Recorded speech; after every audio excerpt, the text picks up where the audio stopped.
चलतु आम जगन्नाथ प्रिय राम रचक करिया। राम रचक मुझे मसला को रेडी कर मसला कौन कौन दे स्क्रीन दे आलू बैगण मुझे काटी रखी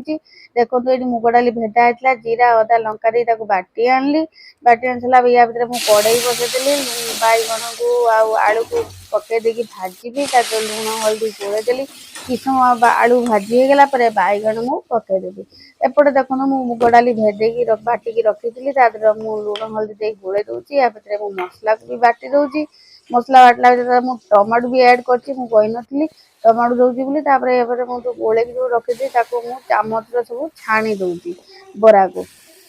को छाणी रखला होगला बरा मोर एवं कौन कली कड़े तेल पकईदेकी आम सुखा मसला सब कड़े पकईदेली पकई सारापर रिफाइन तेल देवे तेल देवे देखो भल रकम कषि दूसरी लुण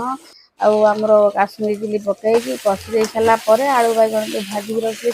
भल रकम गोलेदेवी टिके पानी देकी गोलेबे कहीं मसला टी लगे यापर मुझे पकईदेली बरा को बरा आमर देखो पानी ढाल दे गोलेदेली धनिया पत्र घी पकईदेली देखो तरकारी आमर प्रस्तुत होगा आप खा।